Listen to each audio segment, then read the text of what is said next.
Good evening. Hello viewers. Welcome back to my channel Bella Language School. Today we learn subjective complement and objective complement of noun clause. আজকে আমরা সাবজেক্টের আরেকটি sentence দিয়ে পূর্ণাঙ্গতা এবং অবজেক্টের আরেকটি সেন্টেন্স দিয়ে পূর্ণাঙ্গতা বা পরিপূরক সম্পর্কে জানব। তাহলে চলুন জেনে নেই। এখানে লেখা আছে ক্লজ, উপবাক্য বা বাক্যাংশ। তার আগেও আমরা এগুলো আলোচনা করেছি, তারপর আজকে শুধু নামটা এবং কাজটা বলে এসেছি। প্রিন্সিপাল ক্লজ অর্থাৎ যে বাক্যটা পূর্ণাঙ্গ অর্থ প্রকাশ করতে পারে। সাবঅর্ডিনেট ক্লজ অর্থাৎ যে বাক্যটা পূর্ণাঙ্গ অর্থ প্রকাশ করতে পারে না, এই প্রিন্সিপাল ক্লজ বা এই প্রিন্সিপাল বাক্যের উপর নির্ভর করতে হয়। সাবঅর্ডিনেটও আরেকটা বাক্য। কোঅর্ডিনেটিং ক্লজ যেটা আলাদা আলাদা ভাবে একই জাতীয় অর্থ প্রকাশ করে দুটো বাক্য। আর এই ক্লজের মধ্যে সাবঅর্ডিনেট ক্লজটা খুবই গুরুত্বপূর্ণ, কারণ আপনি লেখাকে যত সাজাতে চান সাবঅর্ডিনেট আপনি তত জানতে হবে। আর এই সাবঅর্ডিনেট ক্লজটা আবার তিন ভাগে ভাগ করা হয়েছে। নাউন ক্লজ নামবাচক উপবাক্য, অ্যাডজেক্টিভ ক্লজ দোষ গুণবাচক উপবাক্য, অ্যাডভার্বিয়াল ক্লজ কোন কাজ কিভাবে হয় এই সম্পর্কিত উপবাক্য। তার মধ্যে আমরা নাউন ক্লজ সম্পর্কে জানছি। নাউন ক্লজ সম্পর্কে সাবজেক্ট জেনেছি, অর্থাৎ সাবজেক্টের জায়গায় একজন মাত্র ব্যক্তি না বসে একটি সেন্টেন্স বসবে, সেটা হচ্ছে সাবজেক্টিভ নাউন ক্লজ।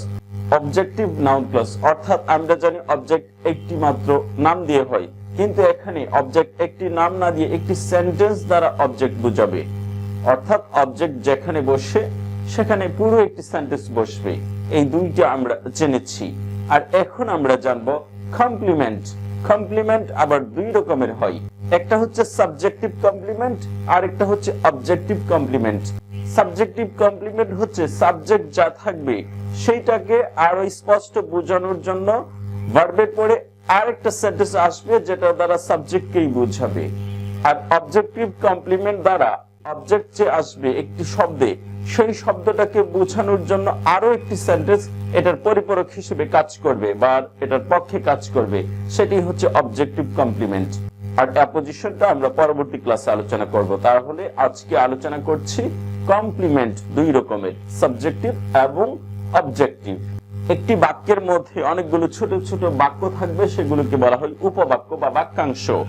তাহলে দুপাশে দুটো লিখেছি যাতে বুঝতে খুবই সহজ হয়। সাবজেক্টিভ কমপ্লিমেন্ট, অবজেক্টিভ কমপ্লিমেন্ট পাশাপাশি লিখেছি, সহজেই বুঝে যাবেন।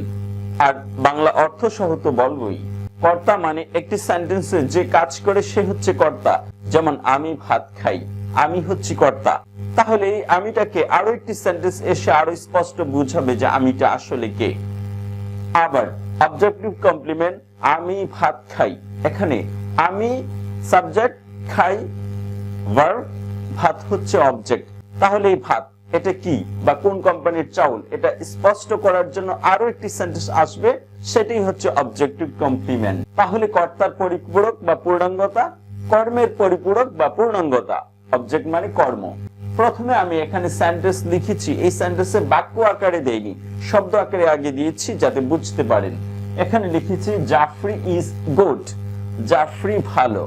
জাফরি হচ্ছে সাবজেক্ট, ইজ হচ্ছে ভার্ব, গুড হচ্ছে অ্যাডজেক্টিভ।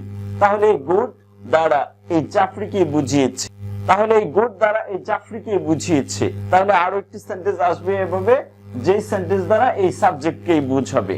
তাহলে এখানে শুধু একটি শব্দ দিয়েছি, আর এই ক্লজ লেখার সময় আমরা এই গুড এর জায়গায় একটি সেন্টেন্স বসিয়ে দেব। আর এই সেন্টেন্সটা অবশ্যই WH ওয়ার্ড দিয়ে শুরু হবে। তাহলে জাফরি ইজ গুড, জাফরি ভালো, এই গুড দ্বারা জাফরিকে বুঝিয়েছে। আর এই গুড এর জায়গায় আমরা অন্য একটি সেন্টেন্স বসিয়ে দেব, যে সেন্টেন্সটা দ্বারা জাফরিকে বুঝাবে। এটাই হবে সাবজেক্টিভ কমপ্লিমেন্ট, কারণ সাবজেক্টকে বুঝাবে। তাহলে জাফরি ইজ গুড, জাফরি ভালো। জাফরি হচ্ছে সাবজেক্ট, ইজ হচ্ছে হয়, গুড হচ্ছে ভালো। হয়ের অর্থ বাংলায় বলতে হয় না বা লিখতে হয় না। তাহলে জাফরি ইজ গুড, জাফরি ভালো, এই গুড দ্বারা জাফরিকেই বুঝিয়েছে। তাহলে এই গুড এর জায়গায় আমরা একটি সেন্টেন্স বসিয়ে দেব, যে সেন্টেন্সটা দ্বারা এই জাফরিকেই বুঝাবে, অর্থাৎ জাফরিকেই কোয়ালিফাই করবে। তখনই এটা সাবজেক্টিভ ক্লজ হয়ে যাবে। তাহলে গুড, এখানে একটি ওয়ার্ড আছে, এখানে একটি সেন্টেন্স বসিয়ে দেব। আর এখানে লিখেছি objective complement. Jafri found Zaima tired, Jafri found Zaima, Jafri জাইমাকে পেল টায়ার্ড, ক্লান্ত অবস্থায়। তাহলে এটা হচ্ছে সাবজেক্ট জাফরি, জাফরি জাইমাকে ক্লান্ত দেখলো। জাফরি হচ্ছে সাবজেক্ট, ফাউন্ড হচ্ছে ভার্ব, জাইমা হচ্ছে অবজেক্ট। তাহলে এ টায়ার্ড, এই টায়ার্ড দ্বারা কাকে বুঝিয়েছে? জাফরিকে বুঝিয়েছে না জাইমাকে বুঝিয়েছে? নিশ্চয়ই জাইমাকে বুঝিয়েছে। জাফরি ফাউন্ড জাইমা টায়ার্ড, জাফরি জাইমাকে ক্লান্ত দেখলো। তাহলে এই জাইমাকে বুঝিয়েছে এই শব্দটা এসে, এটা হচ্ছে অবজেক্ট, সাবজেক্ট ভার্ব অবজেক্ট। তাহলে অবজেক্টকে আরো একটি শব্দ এসে বুঝিয়েছে, এটাও কিন্তু একটা সেন্টেন্স হয়ে গিয়েছে। এটা মূলত ছিল, এটার আগে হুইচ এবং একটি বি ভার্ব আছে, কিন্তু তা লুকায়িত আছে, তা আমরা পরবর্তী কোনো ক্লাসে আলোচনা করব। এই একটা শব্দই একটি সেন্টেন্সকে বুঝিয়েছে। তাহলে জাইমা থার্ড, এই থার্ড এর জায়গায় আমরা পুরো একটি সেন্টেন্স বসিয়ে দেব এবং এই সেন্টেন্সটাই জাইমাকে বুঝাবে। তাহলে এটা হয়ে যাবে অবজেক্টিভ কমপ্লিমেন্ট। মানে জাইমাকে আরো একটু স্পষ্ট করার জন্য আরো একটি সেন্টেন্স আসবে, এসে এটাকে স্পষ্ট করবে। জাইমাকে স্পষ্ট করলেই পরিপূরক হয়ে যাবে বা পূর্ণাঙ্গতা পেয়ে যাবে। তখনই এটা অবজেক্টিভ কমপ্লিমেন্ট নাউন ক্লজ হয়ে যাবে। আর এখানেও একটি সেন্টেন্স এসে এই সাবজেক্টকে পূর্ণাঙ্গ করে দেবে বা পরিপূরক করে দেবে অথবা পূর্ণাঙ্গতা পাইয়ে দেবে। তখনই এটা সাবজেক্টিভ কমপ্লিমেন্ট নাউন ক্লজ হয়ে যাবে। তাহলে আজকে আমরা কমপ্লিমেন্ট কমপ্লিমেন্ট এই দুই রকমের কমপ্লিমেন্ট জানছি, সাবজেক্টিভ কমপ্লিমেন্ট এবং অবজেক্টিভ কমপ্লিমেন্ট একটা সেন্টেন্স বা উপবাক্য হিসেবে। এখন আমরা সেন্টেন্স গুলো আসি, সহজেই বুঝে যাব যে গুড এর জায়গায় একটি সেন্টেন্স বসবে, আর এখানে টায়ার্ড এর জায়গায় একটি সেন্টেন্স বসবে জাইমাকে বোঝানোর জন্য, আর এখানে গুড এর জায়গায় একটি সেন্টেন্স বসবে জাফরিকে বোঝানোর জন্য। আর এই নাউন ক্লজে সাবজেক্টিভের ক্ষেত্রে সবসময় বি ভার্ব আসে। বি ভার্ব মানে ইজ, আর, ওয়াজ, ওয়ার এগুলো। The question is what human nature is. The question is, কোয়েশ্চেনটা হলো, এইটা একটা সেন্টেন্স, এটা হচ্ছে প্রিন্সিপাল ক্লজ। তারপরে আরো একটি সেন্টেন্স, ইজ এর পরে আমরা জানি গুড বসতো বা এরকম একটা ওয়ার্ড বসতো, কিন্তু এখানে গুড বা এরকম একটি ওয়ার্ড না বসিয়ে একটি সেন্টেন্স বসিয়ে দিয়েছি, আর সেন্টেন্সটা অবশ্যই ডব্লিউএইচ ওয়ার্ড দিয়ে শুরু হবে। What human nature is, human nature যা, সেইটাই হলো কোয়েশ্চেন। তাহলে হিউম্যান মানব প্রকৃতি যা, সেইটাই হলো কোয়েশ্চেন। তাহলে দ্য কোয়েশ্চেন ইজ, কোয়েশ্চেনটা হলো হোয়াট হিউম্যান নেচার ইজ, মানুষের প্রকৃতি যা। মানুষের প্রকৃতি যা সেটাই হলো কোয়েশ্চেন। প্রশ্নটা হলো মানুষের প্রকৃতি যা, আর এটা সাজিয়ে অর্থ উঠবে মানুষের প্রকৃতি যা তাই হলো প্রশ্ন বা সেইটাই হলো প্রশ্ন। যা লেখা আছে হোয়াট যা, তার সাথে মেলানোর জন্য আপনি তা বা সেইটা এরকম একটি বাংলা নিয়ে আসবেন। দ্য কোয়েশ্চেন ইজ, এতটুকু হচ্ছে প্রিন্সিপাল ক্লজ, মানে এতটুকু বললে বাক্য শেষ, পূর্ণাঙ্গ অর্থ প্রকাশ পেয়ে যায়। আর হোয়াট হিউম্যান নেচার ইজ, এটা হচ্ছে সাবঅর্ডিনেট ক্লজ, মানুষের প্রকৃতি যা, এইটা বললে অর্থ স্পষ্ট হয় না, এজন্য আরেকটা সেন্টেন্স লাগে। এই সেন্টেন্সটা আগে লিখে আছে principal clause. The question is, কোয়েশ্চেনটা হলো মানুষের প্রকৃতি যা তাই হলো কোয়েশ্চেন। যা পর্যন্ত বললে আপনাকে একটু অপেক্ষা করতে হবে যে তারপর কিছু একটা আসবে, আর তাই হলো প্রিন্সিপাল ক্লজ। মানুষের প্রকৃতি যা তাই হলো কোয়েশ্চেন। তাহলে এই সাবঅর্ডিনেট ক্লজের অর্থ আগে উঠাবেন, তখন একটা নির্ভরশীলতা তৈরি হবে, তারপর মেইন ক্লজটার অর্থ দিয়ে দিবেন। মানুষের প্রকৃতি যা তাই হলো প্রশ্ন। তাহলে দ্য কোয়েশ্চেন ইজ, এতটুকু হলো principal clause. What human nature is subordinate noun clause, subordinate noun clause, subordinate noun clause complement. আবার এটা দ্য কোয়েশ্চেন ইজ এইটাকে আরো স্পষ্ট করছে, হোয়াট হিউম্যান নেচার ইজ, মানুষের প্রকৃতি যা। তাহলে দ্য কোয়েশ্চেনটা হচ্ছে সাবজেক্ট এবং এই সাবজেক্টের অর্থটাকে এই সেন্টেন্সে এসে স্পষ্ট করেছে, এজন্য এটা সাবজেক্টিভ কমপ্লিমেন্ট। আর এটা কিন্তু একটা সেন্টেন্স, এখানে হিউম্যান হচ্ছে সাবজেক্ট, হিউম্যান নেচার হচ্ছে সাবজেক্ট, ইজ হচ্ছে ভার্ব, আর হোয়াটটা হচ্ছে লিঙ্কার। তাহলে প্রশ্নটা হলো মানুষের প্রকৃতি যা, মানুষের প্রকৃতি যা তাই হলো প্রশ্ন। আর এটা দেখেছি সাবজেক্টিভ কমপ্লিমেন্ট হিসেবে। এখন একটা অবজেক্টিভ কমপ্লিমেন্ট হিসেবে দেখে নি। জাফরি টোল্ড জাইমা, জাফরি জাইমাকে বলল, প্রিন্সিপাল ক্লজ শেষ, সাবজেক্ট ভার্ব অবজেক্ট শেষ। What she wanted to know, সে যা জানতে চেয়েছিল, সে মানে জাইমা, জাইমা যা জানতে চেয়েছিল জাফরি তাই বলল। তাহলে জাফরি জাইমাকে বলল, জাফরি টোল্ড জাইমা, জাফরি জাইমাকে বলল what she wanted to know, সে যা জানতে চাইলো বা চেয়েছিল। Noun clause. তাহলে জাফরি টোল্ড জাইমা এতটুকু হচ্ছে principal clause. What she wanted to know, সে যা জানতে চাইলো এতটুকু হচ্ছে সাবঅর্ডিনেট ক্লজ। এবং এই what she wanted to know এইটা এই জাইমাকে স্পষ্ট করেছে। জাইমা হচ্ছে অবজেক্ট, অবজেক্টের পরে একটা সেন্টেন্স ব্যবহার হয়েছে জাইমাকে স্পষ্ট করার জন্য, এই জন্য এটা অবজেক্টিভ কমপ্লিমেন্ট, অর্থাৎ জাইমাকে স্পষ্ট করেছে এই সেন্টেন্সটা। তাহলে what she wanted to no, এই হোয়াট থেকে শুরু করে নো পর্যন্ত হচ্ছে অবজেক্টিভ কমপ্লিমেন্ট। আর কার কমপ্লিমেন্ট? জাইমার কমপ্লিমেন্ট। এখানে জাইমা নাম থাকতে পারে, হিম, হার এগুলো থাকতে পারে।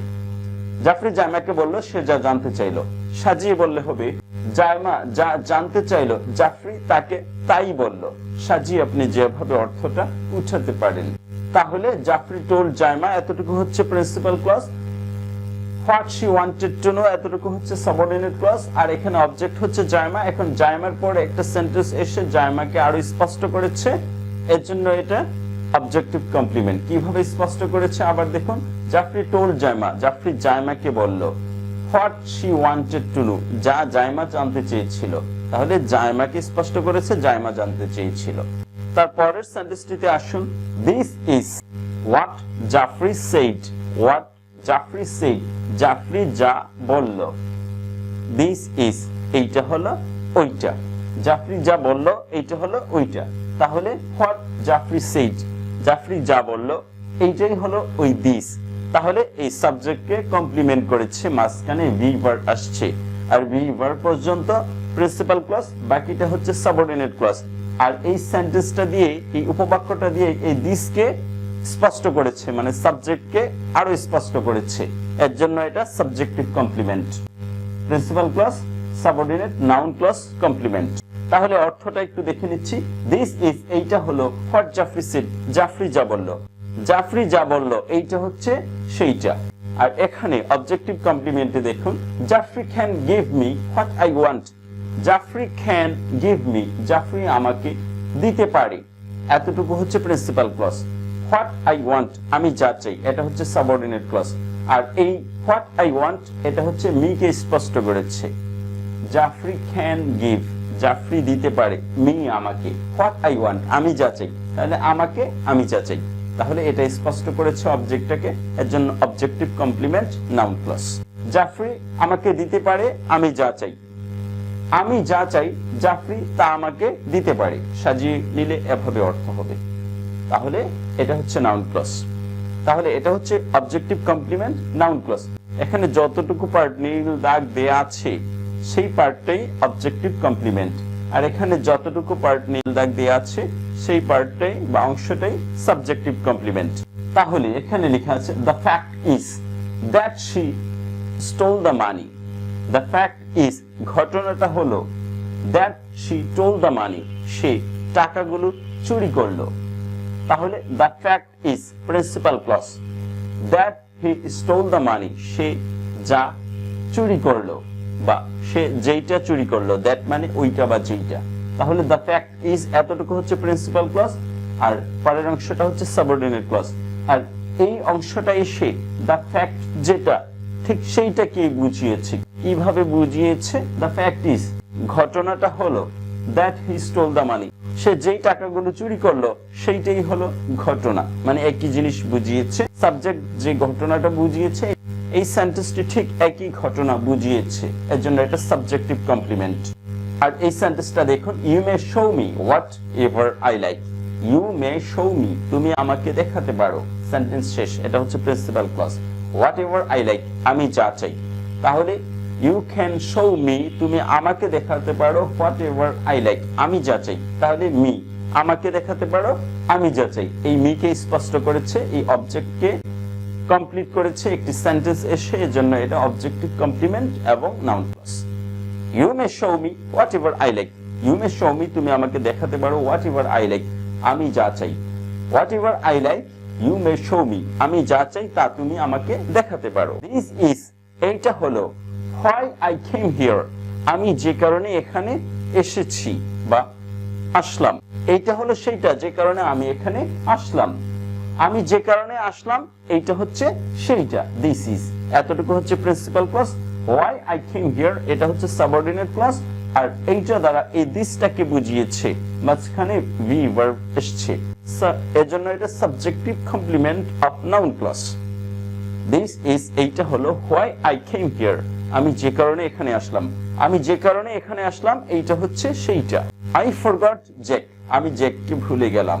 When he went away, যখন সে চলে গেল, আমি I subject forgot verb Jack object, তাহলে এই অবজেক্টকে আরো স্পষ্ট করেছে। I forgot Jack, আমি জ্যাককে ভুলে গেলাম। When he went away, যখন সে চলে গেল, তাহলে জ্যাককে আরো স্পষ্ট করেছে তার চলে যাওয়াটা। তাহলে আমি জ্যাককে ভুলে গেলাম যখন সে চলে গেল, যখন জ্যাক চলে গেল তখন আমি তাকে ভুলে গেলাম। দিস ইজ এইটা হলো where জাফরি লিভস, যেথায় জাফরি থাকে, যেথায় জাফরি থাকে এইটা হচ্ছে সেইটা। তাহলে দিস দ্বারা যা বুঝিয়েছে এই সেন্টেন্সটা দ্বারা ঠিক একই জিনিস বুঝিয়েছে, জাফরির থাকার জায়গাটা। তাহলে দিস ইজ এতটুকু হচ্ছে প্রিন্সিপাল ক্লজ, একটি sentence. where Jafri lives, Jafri যেথায় থাকে, এটা হচ্ছে আরেকটি সেন্টেন্স এবং সাবঅর্ডিনেট ক্লজ, এবং এটা দ্বারা দিস কে স্পষ্ট করেছে, এজন্য দিস সাবজেক্ট, আর এটা দিস এর কমপ্লিমেন্ট এবং নাউন ক্লজ। তারপরের সেন্টেন্সটি দেখুন, I saw Jeffrey where he lived, I saw Jeffrey, আমি জাফরিকে দেখলাম where he lived, সে যেথায় থাকতো। তাহলে আমি জাফরিকে দেখলাম, I saw Jeffrey, জাফরিটা হচ্ছে অবজেক্ট, where he lived, সে যেথায় থাকতো, এই জাফরিকে স্পষ্ট করেছে তার থাকার জায়গাটা খুঁজে বের করে। তাহলে I saw Jeffrey, আমি জাফরিকে দেখলাম where he lived, সে যেথায় থাকতো, জাফরি যেথায় থাকতো আমি সেথায় তাকে দেখলাম। The truth is that he was very shy, the truth is সত্যটা হলো, is সত্যটা হয়, that he was very shy, সে ছিল খুবই লজ্জিত। তাহলে that he was very shy, এইটা আর the truth একই জিনিস, এইটা দ্বারা ওইটাকে বুঝিয়েছে। অর্থটা দেখুন, the truth is সত্যটা হলো that he was very shy, সে ছিল লজ্জিত, সে ছিল লজ্জিত এবং ওইটাই ছিল সত্য। তাহলে এই সেন্টেন্সটা দ্বারা এই ট্রুথকে বুঝিয়েছে, ট্রুথ হচ্ছে সাবজেক্ট, আর এটা যেহেতু এই ট্রুথকে একটি সেন্টেন্স দ্বারা বুঝিয়েছে এজন্য এটা সাবজেক্টিভ কমপ্লিমেন্ট, মাঝখানে ভি ভার্ব দ্বারা যুক্ত হয়েছে। আমি আগেই বলেছি এই সাবজেক্টিভ কমপ্লিমেন্টে সবসময় ভি ভার্ব দ্বারা প্রথম সেন্টেন্সটা বা প্রিন্সিপাল ক্লজটা আসবে, তারপরে সাবঅর্ডিনেট ক্লজটা অন্য ভার্ব দিয়ে আসতে পারে। জাফরি told truth, জাফরি সত্য বলল, that he had stolen the money, সে যে টাকাটা নিয়েছিল। তাহলে Jafri told the truth, truth হচ্ছে অবজেক্ট, আর এই অবজেক্টকে that he had stolen the money এইটা স্পষ্ট করেছে। জাফরি সত্য বলল, এই সত্যটা হচ্ছে এই সেন্টেন্সটা, সে টাকা চুরি করেছে। তাহলে ট্রুথকে বুঝিয়েছে, এর জন্য এটা অবজেক্টিভ কমপ্লিমেন্ট, অবজেক্টকে স্পষ্ট করেছে এবং নাউন ক্লজ। তাহলে এখন দ্রুত ইংরেজিটা শুধু পড়ে নিচ্ছি যাতে আমরা অর্থটা এমনিতেই স্পষ্ট হয়ে যায়। Jeffrey is good. Jeffrey found Jemma tired. The question is what human nature is. Jeffrey told Jemma what she wanted to know. This is what Jeffrey said. Jeffrey can give me what I want. The fact is that he stole the money. You may show me whatever I like. This is why I came here. I forgot Jack when he went away. This is where Jeffrey lived. I saw Jeffrey where he lived. The truth is that he was very shy. Jeffrey told the truth that he had stolen the money. এই ধরনের সেন্টেন্সগুলো বারবার পড়ার মাধ্যমে আপনি আপনার ইংরেজিকে আরো সুন্দর এবং আরো স্মার্ট করতে পারবেন। ভিডিওটি সম্পূর্ণ দেখার জন্য ধন্যবাদ। আশা করি আরো নতুন নতুন ভিডিও পাওয়ার জন্য আমার এই চ্যানেলটি সাবস্ক্রাইব করে এই চ্যানেলের সঙ্গেই থাকবেন। ভালো থাকবেন, বাই বাই।